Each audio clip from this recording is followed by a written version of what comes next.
What are your thoughts on how the Cowboys pivoted to Brian Schottenheimer now his first year win?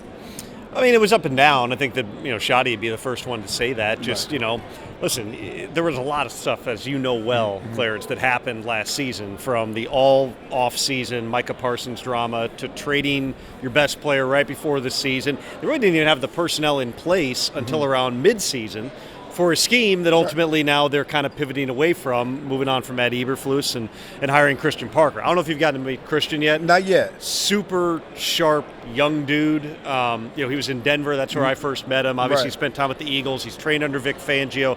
Everywhere he's been, people talk about him as like he's the next guy. And I give Shotty credit on this. It'd be very easy to go, I'm going to hire whatever. I mean, nothing against older guys, but I'm going to hire some 60-year-old defensive coordinator in sports stop, want the experience. He's going, dude, I want like a young guy with juice. I want somebody who's going to inject something into him, because the defense is more talented. They got to figure out the edge rusher spot, but they have upgraded the talent with trading for Quinnen, obviously.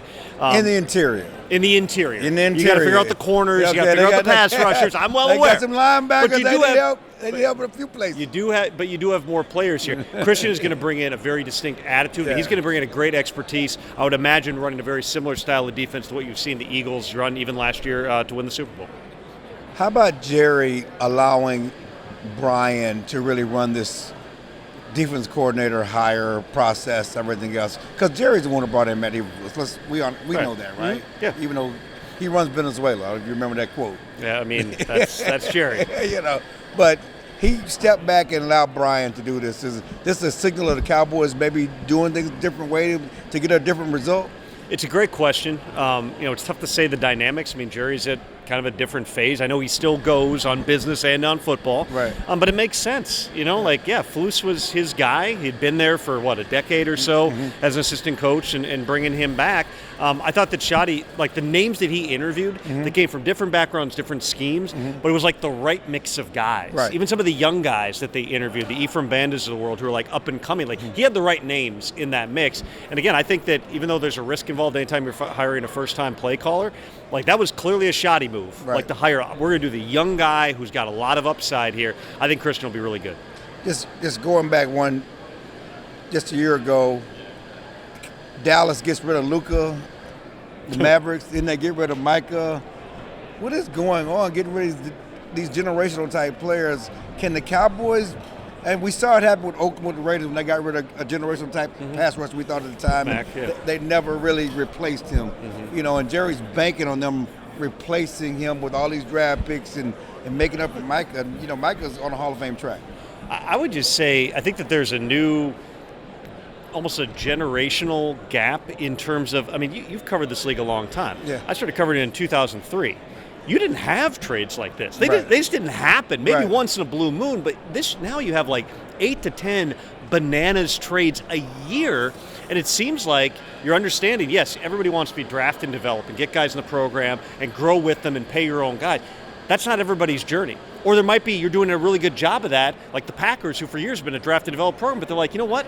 We're not going to be able to draft a Micah Parsons. No. We're going to have to give up 2 first-round picks for him. That's completely out of character for them. So I think what you have is you just have teams are looking at other teams that are being aggressive. John Schneider's here with the Seahawks. He has been extremely aggressive his whole career. There have been some trades that have worked out really well. There have been some trades, trading a first for Jimmy Graham, trading for Percy Harvin, who helped him win the Super Bowl 12 years ago. But the rest of his Seahawks tenure was not great. But John's always aggressive in every avenue of roster building. Howie Roseman, very aggressive, just won the Super Bowl last year. When other owners and GMs see that, you have that feeling like, hey, maybe we do need to do a little bit more. Maybe we need to get out of our comfort zone. That seems to be it. Now, Luke is a whole other stostory, and I'm not even going to get into that. No, I just had a debate with Baron Davis about whether or not the Timberwolves should trade for Giannis and give up Jaden McDaniels and a couple other guys, Julius Randle, for him. So we can debate all that stuff. But in terms of the NFL, I think it's as simple as that, which is teams are just becoming more aggressive. You're seeing more of a divide in terms of the haves and have-nots, too. Right. There were 8 really bad teams last year. If you look at the standings, 5-12 or worse. And then there were a bunch of not elite teams, but you had a group of really good teams.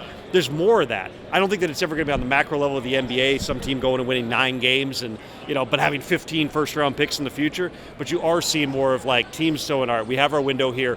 Let's be ultra-aggressive to do this. Or if we're not in that window, let's be ultra-aggressive the other way. Well, the Cowboys are a have, I think. richest franchise in sports. They're have-not as far as not going to the Super Bowl in 30 years.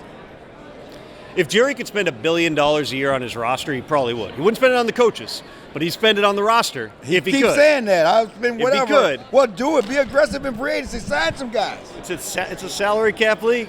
They're always trying to manage it. I mean, they're paying Dak, $60 million a year.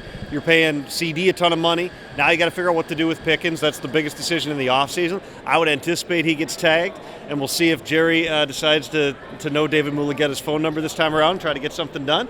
No, I anticipate. I mean, they were aggressive last year. Everything that they did. I mean, trading away Micah, trading for Quinnen Williams, but it's a matter of, can you get the entire team? Do you have a philosophy? Do you know what you're trying to build toward? That's really going to be the question. Glory hole coming. He said it first. Did not say that. Clarence said that.